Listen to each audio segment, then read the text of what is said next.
Voilà, nous continuons sur les catégories du mot construire. Donc là, des élèves ont fait en fait tous les mots qui concernaient les engins. Qu'est-ce qu'un semi-remorque? Donc un semi-remorque, c'est un espèce de camion avec une remorque qui se pose dessus. Voilà.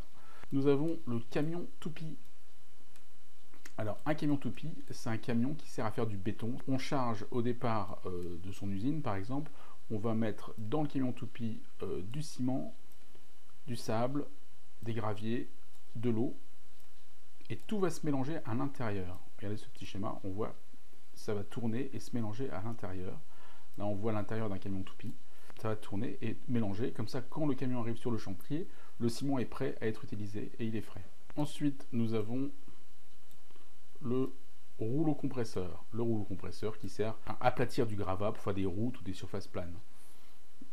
Donc il va aplatir les cailloux, il va aplatir le sol. Ensuite nous voyons une pelleteuse, donc une pelleteuse qui permet avec une pelle mécanique de faire des gros trous, de retirer des matériaux, de les déposer ailleurs et qui se déplace souvent avec tout le temps d'ailleurs avec des chenilles qui permet d'aller sur tous les terrains. Une grue qui permet de transporter des charges lourdes, des parpaings, des morceaux de béton, des fois des grands seaux de ciment qui permet de transporter des matériaux très en hauteur sur des chantiers d'immeubles par exemple. Et enfin le boulet de démolition. Alors ça c'est dans la destruction des immeubles, quand on veut détruire des immeubles anciens. Je vous montre un extrait vidéo.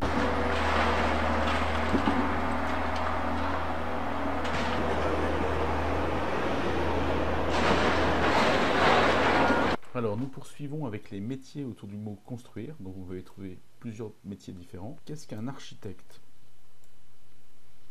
Donc un architecte, c'est la personne qui va créer la maison, enfin qui va en inventer la forme, qui va réfléchir à comment sont disposées les pièces à l'intérieur, donc pour que les gens puissent s'y déplacer et faire ce qu'ils ont à faire le plus facilement possible. Donc ça peut être aussi bien une bibliothèque, un hôpital, etc. Donc l'architecte va dessiner les plans et ensuite il va aller sur le chantier pour suivre, pour vérifier que ceux qui vont construire le bâtiment vont bien respecter ce qu'il a décidé dans ses plans. Donc il surveille le chantier. Le maçon, donc maçon c'est un métier qui concerne tout ce qui est construction, c'est-à-dire construction des murs avec plein de matériaux différents, que ce soit des murs en pierre ou des murs à base d'agglos, c'est-à-dire en béton. Il va savoir faire du béton, couler des dalles, c'est-à-dire faire des sols en béton qui font les étages des immeubles par exemple. Il sait faire des ouvertures dans les murs et plein d'autres choses qui concernent la construction. Le charpentier, alors à l'origine le charpentier travaillait le bois, il fait les charpentes, c'est-à-dire les toitures. Donc le charpentier va préparer le travail pour le couvreur. Le couvreur, c'est la personne qui va mettre les tuiles ou les revêtements qui vont protéger l'intérieur de la maison des intempéries, c'est-à-dire les tuiles, etc. Donc le charpentier, il travaille surtout le bois, mais il peut faire aussi des charpentes en métal. Ça fait partie de son métier. Vous voyez la grande charpente métallique d'un stade de foot. Il peut faire aussi pas que les charpentes, mais aussi le reste de la maison, l'ossature. Là, vous voyez une maison en bois. Il n'y a pas de mur, mais c'est pas construit en pierre ou en béton, mais c'est tout en bois. Donc ça, c'est le charpentier qui le fait aussi. Et le charpentier peut être amené à faire la coque des navires aussi. Toutes les parties bois dans les navires, ou métalliques. Donc le charpentier travaille des ossatures, soit en métal, soit en bois. Le mot ossature, ça vient du mot os, donc c'est un peu le squelette finalement de la maison, ou le squelette du bateau. Le menuisier. Donc le menuisier, c'est une personne qui travaille le bois, mais il peut travailler aussi le métal, et il va s'occuper de concevoir tout ce qui est portes, fenêtres, mais il peut concevoir aussi du mobilier, par exemple l'installation d'une cuisine, la construction des parties de la cuisine, les meubles de cuisine, et aussi s'occuper du parquet. Donc il va réaliser, c'est-à-dire qu'il va construire des éléments, et il va aussi les poser, c'est-à-dire que sur un chantier, c'est le menuisier qui va venir pour poser les portes et les fenêtres. Le plombier va s'occuper de tout ce qui est arrivée d'eau et évacuation de l'eau dans un bâtiment. Donc c'est lui qui va souder, qui va réfléchir à la façon dont on installe les tuyaux, à la fois pour que l'eau arrive au robinet, à différents robinets de la maison, et aussi que les eaux sales soient évacuées vers les égouts, donc les tuyaux d'évacuation.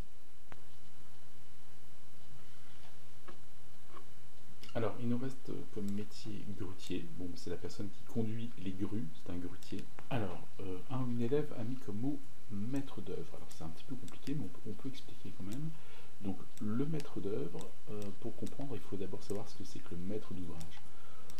Donc, le maître d'ouvrage, c'est celui qui décide de construire un bâtiment. Par exemple, une mairie qui décide de construire une école, ça serait le client, en fait, le maître d'ouvrage, qui va faire appel à un maître d'œuvre. Ça va être une entreprise ou une personne qui va vérifier tout le chantier en fait, qui va suivre et organiser le chantier et toute la mise en place des travaux.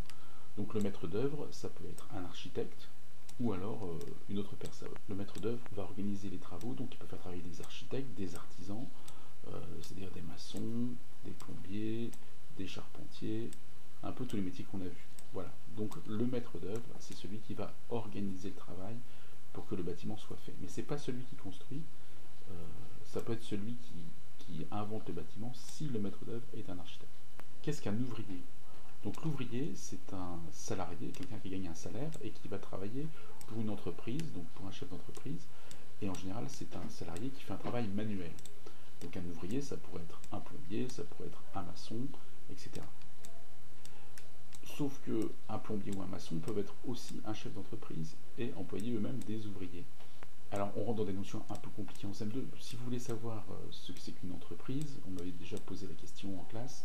Donc j'avais fait un article sur le blog du maître. Donc sur le blog du maître, toujours en CM2, toujours en géographie, si vous descendez plusieurs articles, vous trouvez un article qui s'appelle « Qu'est-ce qu'une entreprise ?» Donc ceux que ça intéresse, je vous laisse le regarder. Donc nous continuons sur les mots qui correspondent à des matériaux. Donc on va déjà parler du béton. Donc le béton, ce n'est pas le ciment comme on confond tout le temps. Le béton, c'est un mélange un peu liquide, qui est obtenu en mélangeant du ciment, du sable, des petits cailloux, alors on dira plutôt des graviers, et de l'eau. Quand on mélange ces matières, ça nous donne du béton. Alors comment utilise-t-on le béton? Eh bien on le coule, vous voyez là on le coule sur des ferrailles. On avait trouvé le mot aussi fer à béton. Donc on le coule sur des ferrailles et puis il met un certain temps à sécher et après il durcit en fait. Là on voit c'est du béton quand il est donc avec des ferrailles, ça s'appelle du béton armé. Donc le béton armé, le béton c'est un matériau qui est assez rigide donc qui est cassant. Mais par contre, grâce aux ferrailles qui sont souples à l'intérieur, ça permet, si jamais il fissure un petit peu, c'est pas grave, grâce aux ferrailles, il reste entier, il ne casse pas. Donc on peut regarder un petit extrait vidéo pour comprendre comment on coule du béton sur un chantier. Le maçon va construire un coffrage. En fait, c'est un moule dans lequel on va couler le béton et donner la forme de l'objet qu'on voit en béton. Là, ça va être une poutre. Donc il va mettre la ferraille dans le coffrage, comme on a expliqué tout à l'heure, et ensuite il verse le béton. Il tape un peu dessus, ça s'appelle vibrer le béton, c'est pour qu'il rentre bien partout dans le coffrage. Et après, il va falloir attendre un certain temps pour que ça sèche déjà. Et puis, on peut décoffrer, enlever le coffrage et on obtient notre poutre qui sera sèche au bout de 28 jours. Pour regarder rapidement les métaux, donc vous avez parlé d'aluminium. Donc voilà, l'aluminium, c'est un métal léger qui ne rouille pas, qui sert à faire des canettes.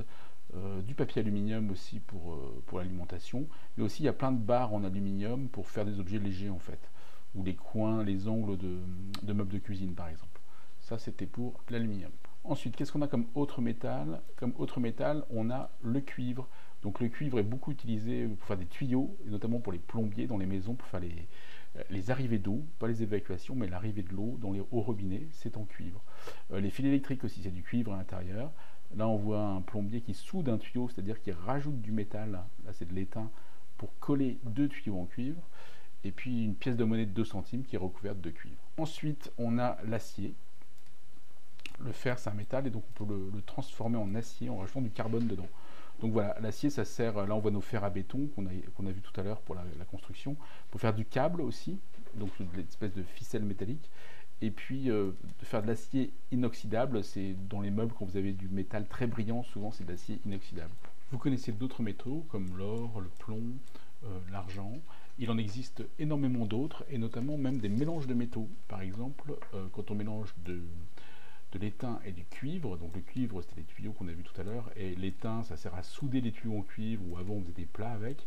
Quand on mélange ces deux métaux, on obtient du bronze. Du bronze, ça s'appelle un alliage. Donc le mélange des métaux, c'est un alliage. Donc cuivre et étain, ça donne du bronze, et le bronze, on s'en servait notamment, et on s'en sert encore pour faire des sculptures, par exemple. Bon, dans cette liste de mots, il y a beaucoup de mots, donc vous connaissez déjà le sens, donc on va pas y passer du temps. Mais donc chantier, c'est les travaux de la maison, c'est le terrain dans lequel on fait les travaux du bâtiment. Le terrain, c'est l'endroit où on va construire, maison, appartement, bâtiment, cabane, les fondations. Donc les fondations, c'est quand on creuse le sol avant de construire la maison. On coule du béton et on va faire partir les murs donc un petit peu en dessous du niveau du sol, donc ce qui veut dire que les murs de la maison vont être enterrés au final, ce qui permet d'avoir une maison bien solide. Une extension. Donc une extension, c'est quand on a une maison et qu'on décide de construire, de l'agrandir en fait en construisant une pièce supplémentaire, donc qui se voit à l'extérieur. Donc là on voit, on a la maison avant et après vous avez l'extension en bois. Les gaines sont des tuyaux en plastique souple dans lequel on peut faire passer différents types de câbles, notamment des câbles électriques. Vous m'avez aussi envoyé les mots mur porteur, poutre et poteau. Donc on va expliquer ça tout de suite. Alors qu'est-ce que c'est qu'un mur porteur? Des murs porteurs, c'est des murs qui supportent des étages, par exemple d'un immeuble ou d'une maison qui aurait un étage. Donc il faut des murs solides pour supporter tout le poids de ce qui va être au-dessus. On peut avoir plusieurs étages. Donc si on enlève ou si on casse un mur porteur, on risque de faire s'écrouler la maison. Donc on ne peut pas retirer les murs porteurs. Par contre, il y a d'autres murs, eux, qui ne sont pas porteurs. Ce sont des murs plus fins qui vont servir à séparer les pièces dans une maison, par exemple. Et cela, si on veut agrandir à l'intérieur de la maison, eh ben, on peut très bien les retirer et la maison ne s'écroule pas. On m'a envoyé aussi les mots poteau et poutre. Donc, qu'est-ce que c'est qu'un poteau et qu'est-ce que c'est qu'une poutre? En fait, un poteau et une poutre, c'est exactement la même chose, sauf que un poteau, ça va être vertical.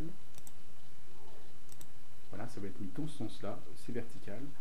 Et donc, quand on met deux poteaux, on peut mettre dessus ce qu'on appelle une poutre, donc qui va être dans le sens horizontal. Voilà, donc une poutre sur deux poteaux. Donc voilà, on a expliqué ce que c'était qu'un mur porteur, donc un mur qui porterait plusieurs étages, donc il doit être bien costaud. Donc, si on creuse des fenêtres dans un mur comme ça, par exemple, eh ben, on ne va pas faire de trop grandes fenêtres pour ne pas risquer de fragiliser le mur et que ça s'écroule.